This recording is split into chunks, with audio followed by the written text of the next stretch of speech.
ಸರಳ ತಾತ್ಪರ್ಯವೇ ಜ್ಞಾನವೇ ಬೆಳಕು. ಕಗ್ಗ ಮಾಲಿಕೆಯನ್ನು ಕೇಳುತ್ತಿರುವ ತಮಗೆಲ್ಲರಿಗೂ ನಮಸ್ಕಾರಗಳು. ಈ ದಿನದ ಕಗ್ಗ ಮಾಲಿಕೆ 324. ನಾನು ನಿಮ್ಮೊಂದಿಗೆ ಕರುಣಾಕರ ಬಳಕೋರು. ಕಗ್ಗ ಗಾಯನಕ್ಕೆ ದನಿಯಾಗಿದ್ದಾರೆ ವಿದ್ವಾನ್ ಸುರೇಶ್ ರಾವ್ ಅತ್ತೂರು. ಬನ್ನಿ ಕೇಳುವರೆ, ಈ ದಿನದ ಕಗ್ಗ ಮಾಲಿಕೆಯಲ್ಲಿ ಮಾನ್ಯ DVG ಅವರ ಕಗ್ಗವನ್ನು ಕೇಳಿ ಬರೋಣ.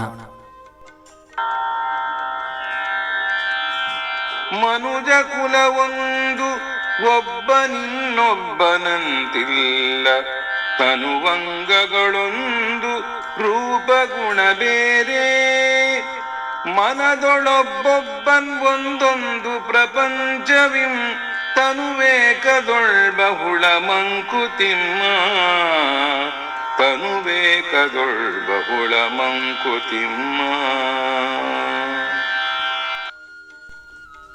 ಪ್ರಿಯರೇ, ಈ ಭೂಮಿಯ ಮೇಲೆ ಭಗವಂತನಿಂದ ಸೃಷ್ಟಿಗೊಂಡಿರುವ ಜಗತ್ತು ಭಿನ್ನ ಭಿನ್ನವಾಗಿ ನಮಗೆಲ್ಲರಿಗೂ ಕೂಡ ಕಾಣ್ತಾ ಇದೆ.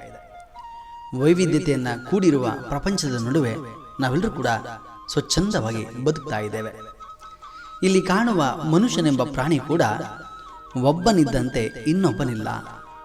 ಅಡಿಯಿಂದ ಮುಡಿಯವರೆಗೂ ಅವನ ರೂಪಗಳಲ್ಲಿರ್ಬೋದು, ಗುಣಗಳಲ್ಲಿರ್ಬೋದು ಬದಲಾವಣೆಯನ್ನು ನಾವು ಕಾಣ್ತೇವೆ. ಪ್ರತಿಯೊಬ್ಬ ಮನುಷ್ಯನ ಮನದಲ್ಲಿರುವ ವಿಚಾರಗಳು ಕೂಡ ಬೇರೆ ಬೇರೆ. ಇಲ್ಲಿ ಇರುವ ಪ್ರಪಂಚ ಒಂದೇ ಆಗಿದ್ರೂ ಕೂಡ ಪ್ರತಿಯೊಬ್ಬನ ದೃಷ್ಟಿಕೋನದಲ್ಲಿ ಕೂಡ ಒಂದೊಂದು ಪ್ರಪಂಚ ಇದೆ. ಈ ಭೂಮಂಡಲವೇ ಅನೇಕತೆಯಲ್ಲಿ ಏಕತೆಯನ್ನು ಕಾಣುವ ವಿಚಾರವನ್ನು ಮಾನ್ಯ DVG ಅವರು ಈ ಕಗ್ಗದಲ್ಲಿ ಉಲ್ಲೇಖಿಸ್ತಾರೆ. ನಾವು ಕಾಣುವಂಥ ಪ್ರತಿಯೊಬ್ಬ ಮನುಷ್ಯನ ಅಂಗಾಂಗಗಳು ಕೂಡ ಒಂದೇ ಆಗಿ ಕಾಣ್ತದೆ.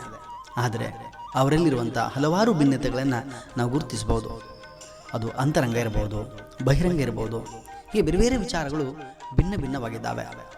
ದೈಹಿಕವಾಗಿ ಒಂದೇ ಆಗಿ ಕಂಡರೂ ಕೂಡ ವ್ಯಕ್ತಿಗಳು ಈ ಜಗತ್ತಿನಲ್ಲಿ ಭಿನ್ನವಾಗಿ ಕಾಣಸಿಗ್ತಾರೆ. ಆದರೆ ಮಾನಸಿಕವಾಗಿರುವಂಥ ಮನೋವಿಚಾರಗಳು, ಚಿಂತನೆಗಳು ಕೂಡ ಒಂದೇ ಇರುವುದಿಲ್ಲಿ ಬಲು ಕಷ್ಟ. ಬಂಧುಗಳೇ, ನಾಳೆ ಇನ್ನೊಂದು ಕಗ್ಗದೊಂದಿಗೆ ನಾವು ಬರುತ್ತೇವೆ. ಅಲ್ಲಿಯವರೆಗೆ ನಮಸ್ಕಾರ, ಶುಭ ದಿನ. ಒಂದೇ ಇರುವುದಿಲ್ಲಿ ಬಲು ಕಷ್ಟ. ಬಂಧುಗಳೇ, ನಾಳೆ ಇನ್ನೊಂದು ಕಗ್ಗದೊಂದಿಗೆ ನಾವು ಬರುತ್ತೇವೆ. ಅಲ್ಲಿಯವರೆಗೆ ನಮಸ್ಕಾರ, ಶುಭ ದಿನ.